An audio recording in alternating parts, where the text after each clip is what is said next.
Assalamualaikum warahmatullahi wabarakatuh. Perkenalkan, nama saya Dimas Zikra Pratama dengan NIM J0404231126.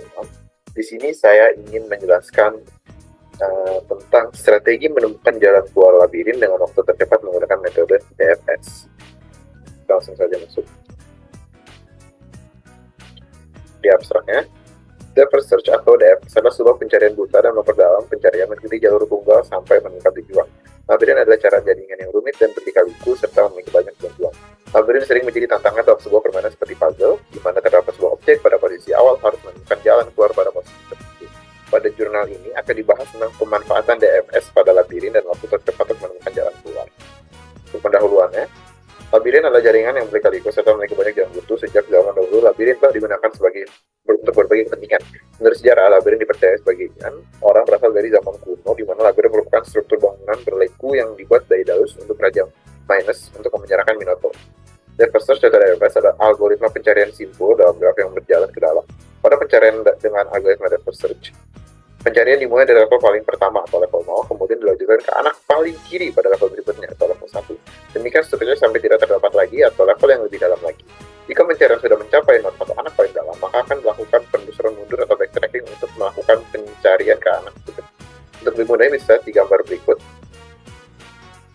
Pada gambar di atas, setiap lingkaran disebut node. Pencarian melakukan dari A, B ke E. Pada node ini melakukan penelusuran mundur backtrack menuju E, B, A. Kemudian menjatuhkan ke anak yang C, seterusnya sampai ke D dan sampai ke tujuannya. Oke. Sistem pencariannya.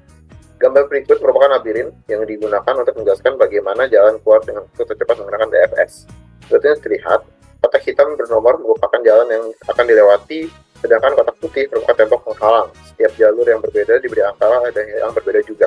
Untuk memudahkan penerapan DFS pada labirin tersebut terdapat angka 1 membuka pintu masuk sebagai start dan angka 24 situ sebagai pintu, di mana kita akan menggunakan DFS ini untuk mencari jalan keluar dengan waktu cepat dari angka 1 ke angka 24. Termasuk ke tahap 1, bisa dilihat angka 1, 2, 3, 4 merupakan jalan satu arah atau tidak bercabang.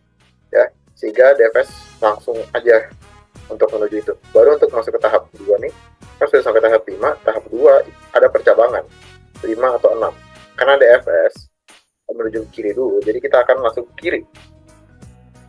Setelah dari angka 11 akan langsung menuju angka 12, 13 yang akan merupakan jalan satu arah. Pada angka 13 DFS merupakan pertigaan antara 23 dan 14. Di sini DFS akan memilih angka 14. Setelah melewati angka 15, DFS akan menuju angka 16 yang merupakan jalur pertigaan antara 17 dan 19. Angka 17 ada jalan dilewati terlebih dahulu oleh DFS karena berada di sebelah kiri terhadap angka 16. Setelah melakukan angka 17 akan bertemu dengan angka 18 yang akan menunjukkan jalan buntu, sehingga DFS tidak bisa melanjutkan pencarian menuju angka 24. Di saat itu, DFS melakukan backtracking.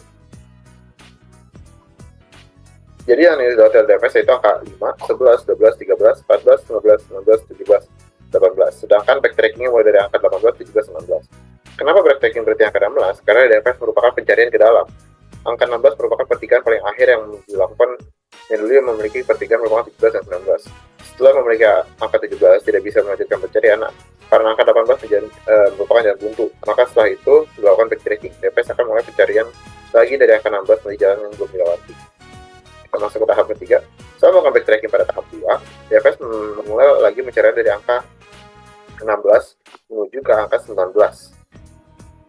Setelah menuju angka 19, DFS melalui jalan di angka 20 dan di angka 21.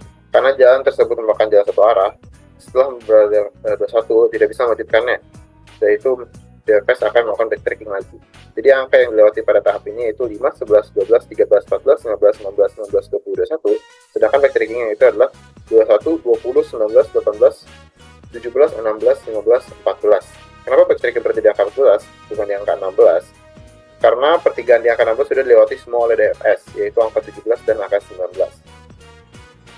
Dan menemukan jalan buntu, sehingga tidak bisa menunjukkan pencarian menuju angka 24. Sedangkan angka 14 merupakan pertigaan paling akhir setelah melakukan backtracking, maka pencarian akan dilanjutkan dari angka 14. Kita masuk ke tahap terakhir, yaitu tahap 4.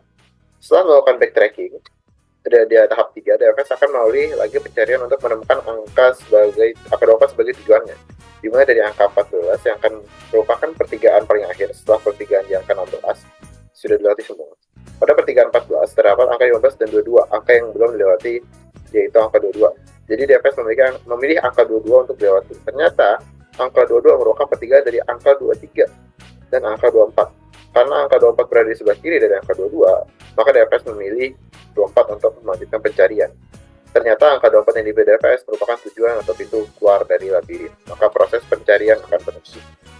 Oke, jadi hasil dan analisisnya, setelah DFS melakukan pencarian menemukan tujuan atau jalan keluar pada labirin, maka proses pencarian akan berhenti. Jadi hasil akhir dari pencarian tersebut bisa dilihat pada gambar 7A. Maka hasil akhir yang didapatkan oleh DFS untuk waktu tercepat menemukan jalan keluar menggunakan metode DFS yaitu adalah 1, 2, 3, 4, 5, 11, 12, 13, 14, 22, 24 terdapat 11 jalur. Jika kita diamati lebih lanjut, ternyata hasil pencarian DFS untuk menemukan waktu tercepat memiliki jalur lebih panjang daripada gambar 7B. Pada gambar 7B juga merupakan hasil pencarian dari angka 1 sampai angka 24 sebagai bentuk keluar. Tetapi jalur dilewati lebih sedikit berbeda yaitu angka 1, 2, 3, 4, 5, 11, 12, 13, 23, 24 terdapat 10 jalur yang dilewati. Bisa lihat perbedaan jalur yang dilewati pada gambar 7A dan 7B, yaitu pada pertigaan angka 13. Pada gambar 7A, DFS memilih angka 14 yang berada di sebelah kiri angka 13 untuk melewati sedangkan pada gambar 7B jalur yang dipilih yaitu angka 23 yang berada di sebelah kanan. Jika menggunakan gambar 7B sebagai hasil yang tercepat, maka itu adalah hal yang salah. Karena hasil akhir pada gambar 7B membutuhkan waktu yang lebih lama.